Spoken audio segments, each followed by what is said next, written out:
It is the Hi. last episode of PM Talks for 2025, the calendar year of 2025. Can you believe that this year has blown by? Like, to me, it's blown by. Yeah, no, it's gone really fast, and I think that that's partly due to what's kind of going on in life right now, not just Right. with the greater like out there, but I mean we both have very active lives. There's lots going on. There's lots going on with our kiddos, and there's and that tends to make time go quicker. Also, something that I've actually been digging into a bit, and there seems to be some scientific studies around this that Hmm. um, as you age, time goes faster. I I was going to should get say to your that. perception of time changes, Time right? And dilation. so, yeah, there is a time dilation there, and things that happened a long time ago seem like yesterday. Things or things that it seems like it's all speeding up, and that the years aren't lasting as long, the months aren't lasting as long, the weeks aren't lasting. Yeah. So yeah, there's this dilation that occurs as you get older, and both you and I are kind of over that hump. So It's interesting because I find that uh, larger increments of time seem to be moving faster, like the year, the month. But yeah, because, and this is an intentional thing, because it's not something that you just do, because if you're on autopilot, then you'll feel the same about the hours, the days, whatever. But I find right. shorter time periods where I'm actively trying to integrate stillness and reflection and awareness and those kind of levels of attention, those seem to go by slower. Now they add up. It's like Oh, compounding, right? interesting. So for Yeah. me, like uh there there are a lot of things that we need to do day to day, right? Like there's just lots. Mm-hmm. But Mm-hmm. by being present during those, I Mm-hmm. actually feel that I'm, again, it's, and I mean, I know it's very philosophical and woo woo or whatever, but this idea of like I'm walking with time rather than like trying to keep up with it, right? Yes. But, Yes. but when you're not looking, all of a sudden you turn around, you're like, wait, whoa, whoa, whoa, hold up, time, hold up. And you're trying to catch back up to it. I find that that's what's happening when with those larger swaths of time, right? Which Yeah. is Yeah. fascinating to me. Like again, and I think this might have something to do with this idea, which I've talked about. We've all like the idea of starting the year whenever you think the year should start. I think that Yeah. that, Yeah. that to me is where it kind of um begins. And we've talked about like your kid getting ready to go off to university, to college, right, where the school Mhm. year changes somewhat, right? It'll Yeah, begin yeah, essentially August, right, and it'll end right. around April, right? Yeah, Thereabouts. But again, it depends, like, again, roughly. roughly, Depends right? on Like, the school. Yeah. well, here's an example. Like my daughter, as we're releasing this, she was supposed to be home in and around that time, but her exam schedule got changed.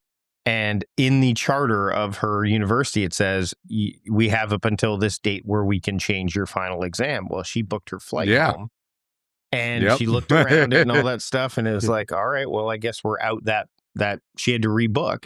But that lesson learned of, okay, Yeah. even though my exams say I should be done on this date, from now on I have to use this final end date as the end. Even if Yep. my Yep. final exam ends a week earlier, I until it's locked in. And I've just said, well, from now on, just make that dated. Like, don't. She goes, well, what Yeah. if it ends Yeah. early? I'm like, it. The thing is, you have enough going on in your life, and this is all part of that. Like, again, that Yeah. like dealing with certainties. Well, as I often say, the best plan A starts with a plan B. Mm-hmm. Um, and so I think that applies to everybody, right? That you really do need to really have in mind the what ifs when before you buy that ticket, as it were. Yeah. I mean, it's one of the reasons why and this is definitely a post COVID thing, but why we always get pay the little bit extra to have a cancelable flight or a cancelable hotel or Airbnb booking, right? Yep. They charge you a little bit more for it, but trust me, it's one of those things that you'll be glad you spent that money when you need to use it. And this came up for us, like I said, post-COVID thing last year, at pretty much this time when my wife, just before we were to travel down to New Orleans for Thanksgiving, got COVID. Mm, And we drive down for Thanksgiving. So what that meant was, that's a long drive. That's a long drive. Yeah, yeah. Well, we spread it out over 2 days, but Sure. still, what that meant was, two nice full 10-hour days with two COVID negative, perfectly fine people and this virus in the car. The masked Avenger in the car. Yeah. Right, right. And so, yeah, we really wrestled with, okay, well, do we go or not? Like, do we risk getting all three of us sick? And then, like, here we are in New Orleans, basically having to quarantine ourselves in our Airbnb and not do anything because we've all got COVID and because she had it and then one of us gets it and then the next one, like, you get what I'm saying, Yeah, right? yeah, yeah. And, The and idea of certainty and agency, like you have agency in those moments. You don't have agency about what's happening, but you have agency yeah, about your response, right?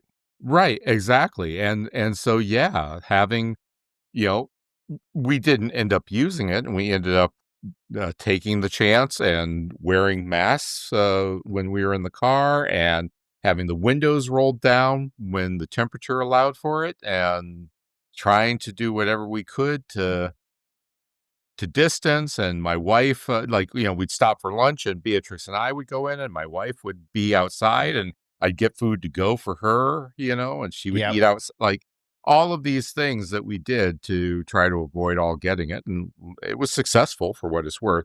All of that is to say that what made all of that a lot easier was just knowing that, hey, we could cancel this trip with no added stress or cost to us. Um, because we planned up front and got the cancelable option.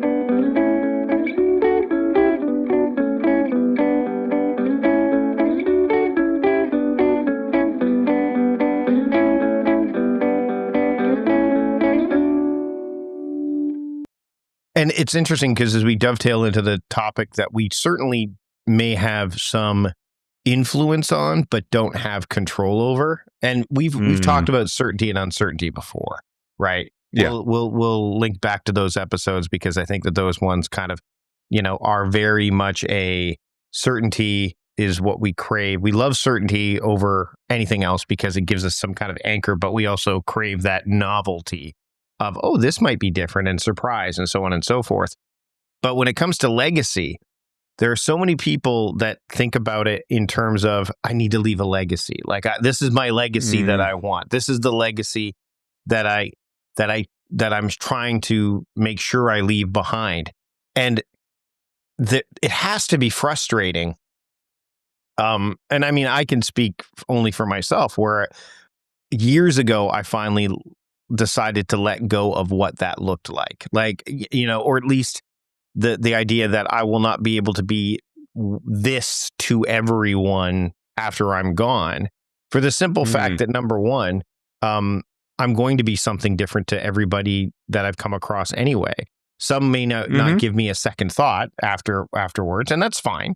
Others may, like one of the things that came up this past week as we're recording this in the middle of November is my daughter, who, again, living in Montreal, was like, Dad, can you take a picture of the mailbox out front? And I'm like, okay. And we have this mailbox that was painted before we moved in here. We've lived here for 22 years now. And it basically is like almost like these side by side homes looking like a neighborhood, almost like brownstones, Mhm. but colorful. Think of the painted ladies in San Francisco kind of thing, but not on a Mhm. hill, right? Mhm. And I said, okay. And what she's doing is she's getting a tattoo of that image. Oh, that's awesome. And so she already had a photo of it before. She wanted more details for the tattoo art. She's like, I'm so excited, so excited.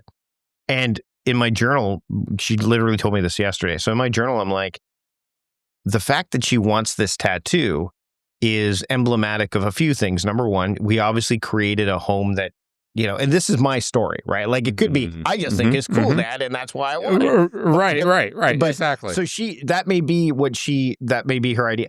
But knowing her as I do, and knowing the story I want to tell anyway, we created a home, Mhm. and that's emblematic of the home. And therefore, she wants that to be part of her story forever. In fact, I even wrote in that journal entry, I'm like, and if we ever move or we need to move, we need to make sure that we give her that mailbox because in some way, shape, or form, she can decide what to do with it. But obviously, it means something to her, even though we didn't paint it. Like it was there when we moved Well, in. And well, right. so the number one, the legacy that we created here, like all we can do is do our best, right? And Mhm. obviously, whatever our kids think of us down the line or others, that's going to be their unique perspective on it. But also the legacy of that mailbox. Whenever the people made that mailbox before, they're just like, we want something pretty on our thing, and we want it to stand out. Now it's become this touchstone for my daughter, in at least in my story, that we never would have predicted. So it's just Yeah. this idea of I want my legacy to be this is to me a fool's errand, at least in terms of you can't make it the exact way that you want it to be because you have no control over that.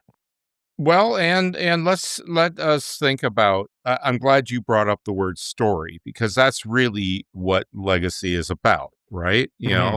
Uh, uh, there's a line in Hamilton that I'm going to get wrong, but where Hamilton says, what is a legacy? Is planting a seed in the ground for a tree that you'll never see, right? Um, and that is and that is really what we want to do, right? We want to give people leave behind a positive feeling about us or about the things we create or the things that we do or the life that we live or what have you that plants a seed in the minds of people who will come behind and tell the story, right? And we'll use the mailbox as an example, right? We don't know the story for the people that painted the mailbox or had the mailbox, whatever. We don't know the story of that, right? Right. And in place of that, maybe perhaps your daughter has made up a story or you have made up a story about why they painted it or like but the point is that story is made up and that made up story unfortunately could possibly become part of their legacy, right? Yep. If there is someone who wants to know more about the family that lived in that house or the families that live in that house, and someone were to come and interview you and they were to ask you about the mailbox, you might tell them a story about, like, yeah, I think the people wanted to paint the mailbox as a tribute to uh, uh, Todd Lefko of Jackson, Mississippi, who was a Civil War veteran. Like you could make it Or, up. or even the painted ladies thing. Like, they went to San Francisco once and they liked the photo of it. So they wanted to put it there and or Sure, they had they had an affinity to San Francisco. They wanted to bring a bit of it home, like, and attach it to, sure. like, I mean, again, and I'm a Let storyteller. We're all storytellers, but I'm a Yeah, yeah, writer. So exactly. I could We're easily, all yes, we're all storytellers. yeah, Everything about life is a story we tell ourselves. A story that we interpret, a story that we learn and then we repeat to ourselves and to others. And I think it's really kind of important to remember that, right? Um, and to understand that, like, okay, great, but guess what? If that family with the mailbox had written down something about the mailbox and why they painted it and why the colors and why they chose those colors and the whole 9 yards, guess what? Now you don't have to make it up. Now you don't have to imagine what it could be. Now you don't have to guess. You have the story, right? Yeah. And that's what we do when we do write these things down, is so that we can uh, tell that story ourselves. Hopefully, others will then repeat the story that we tell, and that in that way we can, quote unquote, to some extent, mostly not, but to some extent, control the legacy that we leave, right? Um, but I mean, really, what do we want to tell, right? My so my sister. This is a topic that is highly important to me.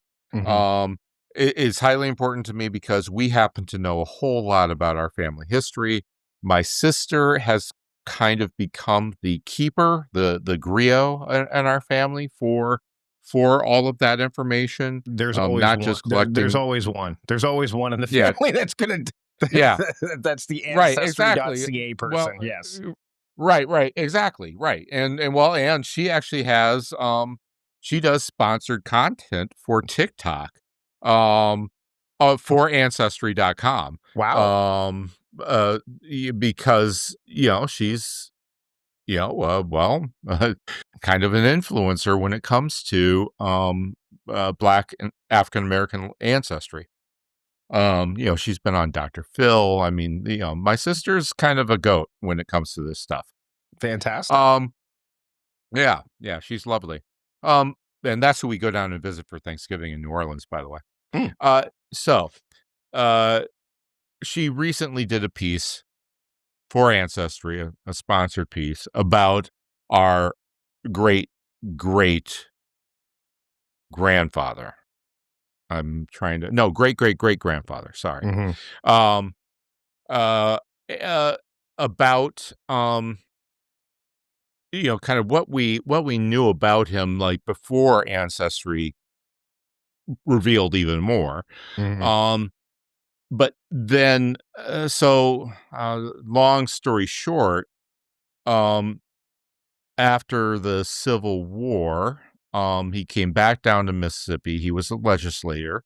But then he left the family and moved up to Kansas. Basically got a divorce, moved up to Kansas. And his story kind of disappeared after that for Right. most of the family. He kind of estranged himself. We don't know why. Once again, not a story we have. What Hmm. we have, the only story we have is that for whatever reason, he got chased out of town in Mississippi, decided to leave, and moved to Kansas, and where he kind of had this whole other life. And that thanks to Ancestry, we kind of know some details about that other life. We don't know a whole lot, but we have snippets, and we have snippets enough that we can start to maybe form a story about what his life was like and who he was and kind of the person and maybe some of the events that led to that happening. Um, but my point being is that that's not his story. No. That's our story, right? Yeah. And but what it is his legacy.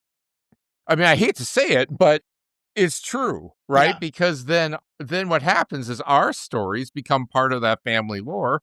And when, for instance, Beatrix decides to take over that role for the family, which she kind of envisions herself doing, Hmm. by the way, um, it's one of the reasons why she wants to pursue racial studies in college. Um, is you know she will have these stories from us about, well, we think it was like this, and we found this out from ancestry, so we kind of infer this thing, and maybe this is what happened, and that sort of thing. Well, guess what it becomes? Fact. Like it or Yeah. not, it becomes fact. Yep. You can't prove otherwise because guess what? We've tried. We have everything that exists. Well, All we could do is infer, right? And it becomes fact it's as it that passes down through the generation. yeah, it's the phrase that we hear a lot, like "that's my truth." That's my truth, right? So Right. those are interchangeable. It's interesting because you talked about, we have some, I think on my mom's side, my aunt likes to, she's the one that's doing all the genealogy stuff. On my dad's side, I don't think there's anybody really doing it. So the Wow. Vardy side is not really happening. But I remember a story, and this is as far as I think we got, was the original Vardy name was two brothers. One was a highwayman and one was a lord in the UK. So it's like, but they couldn't. The highwayman and the Lord. I like it. So the one thing is it's like, but the thing is that there's two branches. So which branch did our family come from? The highwayman side or the Lord side? Or the Lord side.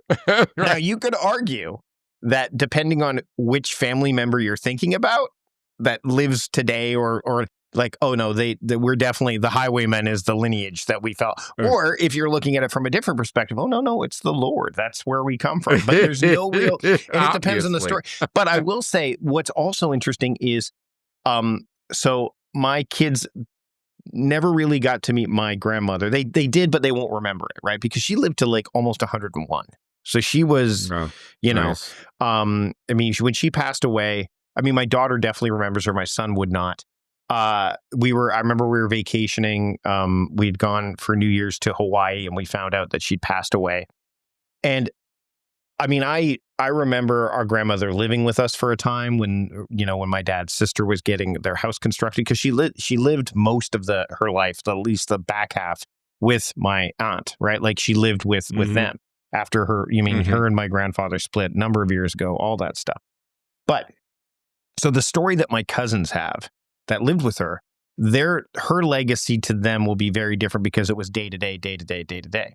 I move out west. I fly back, and as I got older, and I think this is another thing too, the older you get, the more interested you are in the stories of those that won't be around much longer. So, and there was such a distance that I didn't really get to see her all that much. So I would personally go and visit her. And I remember visiting her one of the last times, if not the last time I visited her. And she had said a couple things. Number one, I'm like, how you doing, Grandma? And she was, 100 at this point. She goes, I'm ready to go. And I'm like, fair enough. Fair enough. Right? Like she was very matter of fact. And, when you're at that point, it's like, look, but we were sitting having a conversation around just a bunch of different things. And I asked her, I said, when did you, Grandma, do you remember the most recent time? Like, do you remember a point in your life where you felt that you were brave? And I don't know why I asked that question.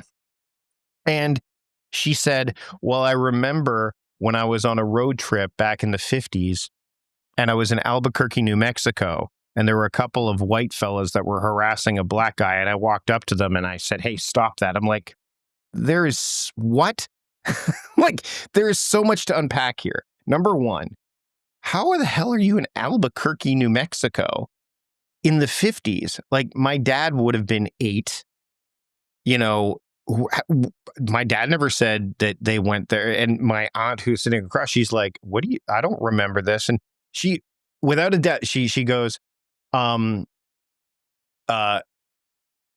she says, no, I went with my 2 friends and they picked me up and we drove across Canada, and then we drove down through Spokane because there was no I-5 back then, right? Like you couldn't go, this isn't, and I'm like, whoa, where was Grandpa? She goes, oh no, I left him at home with the kids. I'm like, hold up. Yeah. In the 50s, you left Grandpa at home with 4 kids, 2 of which were twins. Like, wait, what? And she said, yeah. And she's like, yeah. Like, she's like, so I'm like, that's no big deal. Wasn't that the bravest part of your trip? To be honest, like getting in that car.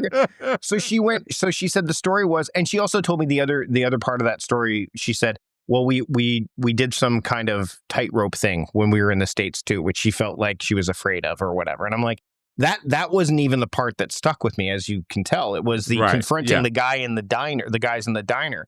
They drove from Spokane, they ended up in Albuquerque, and then they drove back up to Allentown, Pennsylvania before going back to basically the Toronto area. They were gone for like 3 weeks. I'm like, I don't. So you know what? The legacy of my grandma, all the other things, like she lived with us, Yeah. Yeah. and we lived literally, when I was in my younger years, 20 minutes from her. Yeah. So we saw her more regularly then. But the legacy the story, the thing I will always remember is that in 1955, my grandmother got in a car with 2 friends and did a cross-country an intercontinental road trip. Well, yeah, yeah, and more than just cross country, they crossed it north to south, and then apparently from west to east. I Yep. mean, it was And I'm that's like, nuts. that to me is the legacy. It's like, Yeah. okay. So when she said the bravest moment was confronting that racist the Albuquerque diner, to me, that whole story was bravery. Like Yeah, every well, aspect yeah, of it yeah, was. yeah, So yeah. again, so for those of you that are listening who are like, yeah, I've got elderly parents or elderly grandparents or whatever, talk to them. Like, ask them Oh those my questions, gosh. because it will Oh my reshape gosh. your entire perception of them.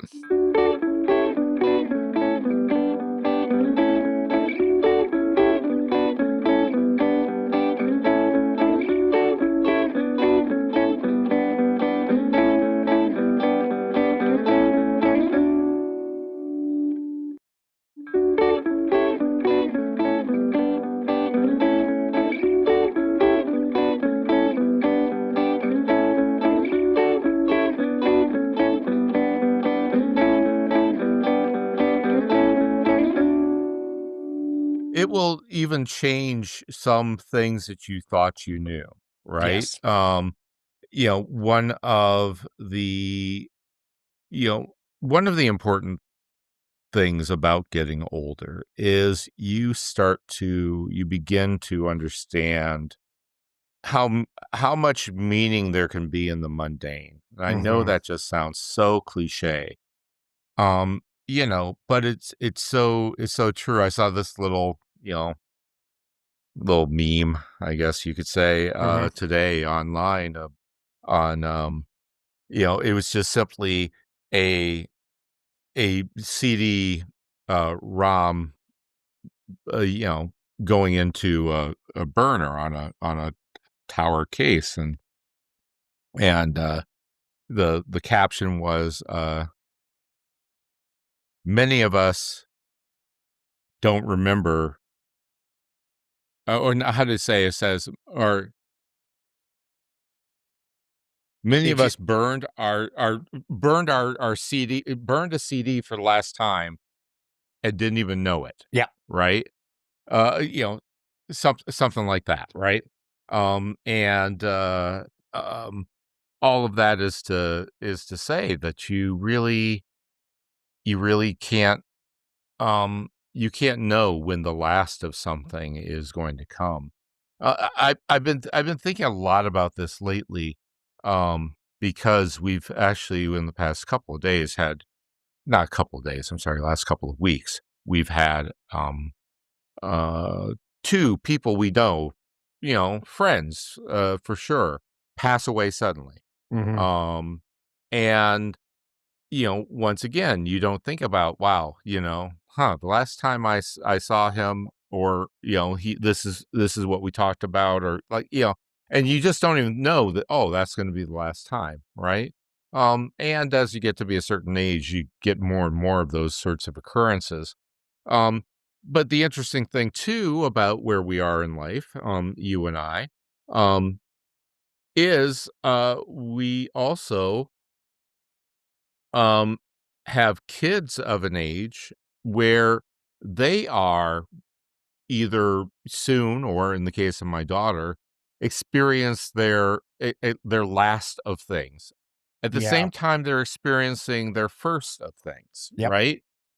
So for instance, tonight. and tomorrow night mark the last high school play that my daughter will do at her Yeah, school, right? Um, and she got her first college acceptance earlier this week. that's awesome. Um, right?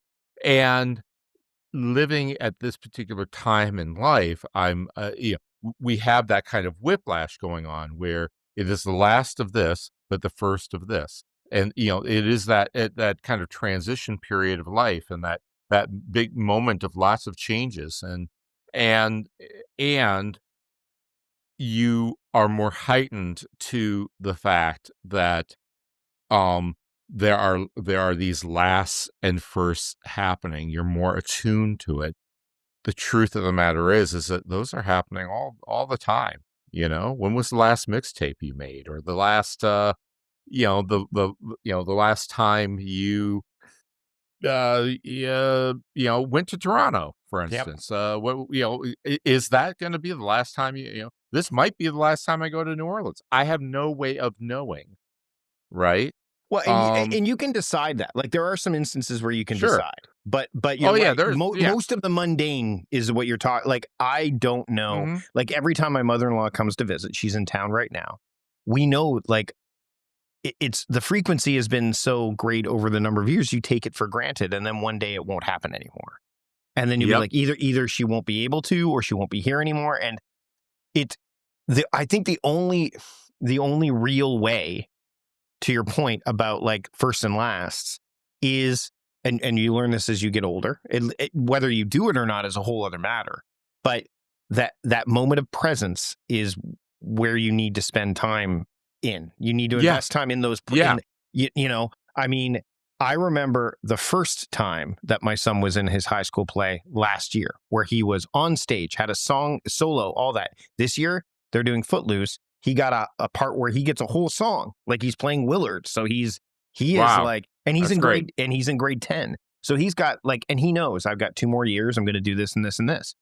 But at the end of that first musical, they went to his song. I think the part that he had in a song, they did the prom, right? Prom, the musical, which is Mhm.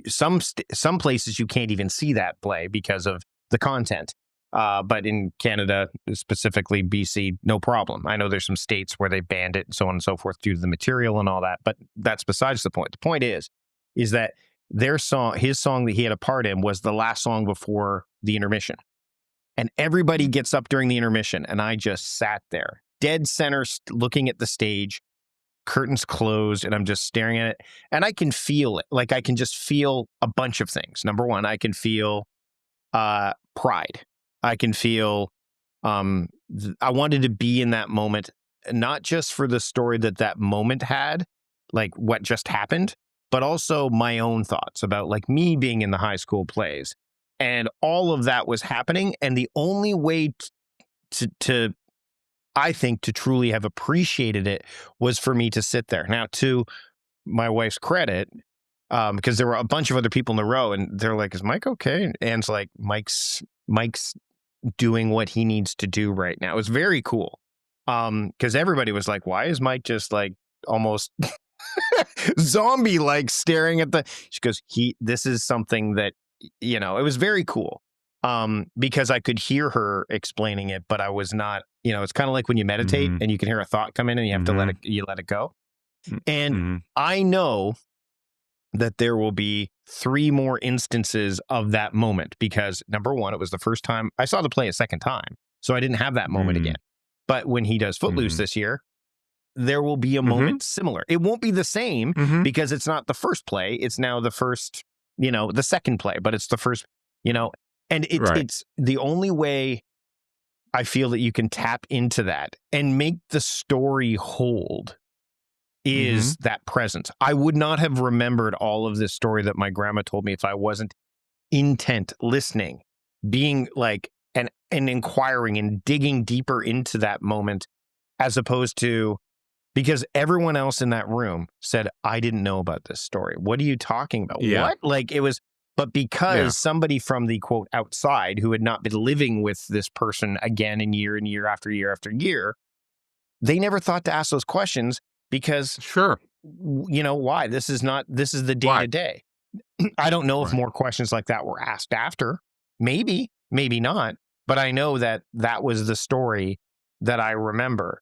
The two stories from my grandmother are that story and her story of I'm ready to go. Right? Yeah. That's it. Everything Yeah. else fades into the Yeah. background. And so Yeah. I I think that it's that presence. All the stuff we've talked about in every episode, all those qualities, they all have a role to play in this idea of legacy. They do. Yeah. Trust, Of all of course. it. Of course. Yeah. Um, and so, but the one thing that we can't do, and we have to be willing to let go of, is the control aspect of it. We cannot Well, control our legacy. yeah, yeah. But also, um, we need to be conscious, how does this all tie back to productivity, right? How does this all tie back to our to-do lists and our 30,000-foot goals and all of this stuff? Well, here's how. Because every one of those items on your to-do list is a story. Yep. I know it may not look like it on the face. I know that, run the dishwasher may not seem like a story, but it is because it is something that you are going to do, and you're going to that you're a participant in that story of your life that's being told, right? And how and why, the motivation behind it, um, that is, believe it or not, part of what is going to be your story that other people tell after you are gone. It is going to be the thing that, for instance, you know, my daughter years from now, you know, may, when asked about her dad, say, "Well, you know how I know he was a good dad? Because he always made sure that the dishes were clean, you Mhm. know? He always made sure that there were groceries in the fridge, right? Yep. He always made sure that I had everything that I was gonna do on a calendar, and so it made it easy for me and got me in the habit of knowing that if it's not on a calendar, it doesn't exist, right? And that things happen within time, and that's one of the greatest gifts he gave to me, and it drives what I do and drives who I am today. Is this idea that, like, I'm really conscious about time, and I'm really conscious about, like, how doing those everyday things make me a good friend or make me a good parent or make me a good, right? You get where I'm going with this, Yes. right? Yep. All of that flowed from run the fucking dish. Sorry, run the No, it's dishwasher. okay. Y- Yeah, you A get what well I'm placed saying, curse right? word is part of the legacy that Patrick believes Yeah. behind. But it's also, but to your point, and to riff on something you said, is saying no is saying yes to other things. So it's not just the things that Yeah, are on your list that are stories that you are going to tell. sure. It's the things you decide not to tell. Not to do. Yeah, and the things you decide not to do, right? Yep. The that as we discussed towards the beginning, right? Time isn't as long as you think it is. You don't have as much of it as you hope. You're not going to um have unlimited time, and it is going to go faster and faster and faster. It's going to speed up as you age. So your Hmm. perception of it is even going to change. And so what that means is it means paying attention to each bit you do have and to making each thing you place within that time um, worth it. Patrick, this has been a great conversation, a great season of PM Talks. We'll be back next season we've got 12 fresh topics. I'm not going to necessarily, well, Yeah. we'll tease some of the topics that we're going to talk about No, moving no, forward. but see, but Do you want here's me the to? deal, Mike. Well, no, you can tease all you want. I want to go on record to say that, like, we may even shuffle some of these topics because I think that there's some of these topics You may have a reason for the order you do, but I kind of have a preferred order I'd like to go. So Well, you and I are going to have to talk about this. we will, but this, so we won't necessarily say when they're going to happen, but I will say that there's some definite reason behind some of the topics that I've chosen for this year. Now, whether this coming year, now calendar year, want to be clear, calendar year. So, topics such as poise, grace, nuance, which we've touched on before. Yeah. But again, All there's these things we've all, talked yeah, about here and there. exactly. Things like prudence and so on and so forth. So there's going to be, and again, these are the stories that we want to tell through this special series that we do once per month on a productive conversation. So as we Yeah. wrap up another season of PM Talks, Patrick, where can people keep up with what you've got going on? Just go to patrickroan.com and that will lead you to all the other things. It's really that simple. And as for me, you can find all of my stuff, including my book, The Productivity Diet, as we head into that busy time of year. Go to mikedoherty.com/lit, and you can get the book wherever books are sold. And as we are kind of wrapping up this year, I will say that we are wrapping up the quote marketing of this book, such as it is, because I've got a new book on the horizon that will be coming out in 2026. I'm not going to reveal too much here right now, but by the time you listen to this, maybe it's already out there. But I'm very excited about what the next calendar year has to hold, as well as what we have in store for you next season on PM Talk. So without further ado, let's wrap things up. Thanks, Patrick, for being here. We'll see you later. No, thanks for having me as always, Mike.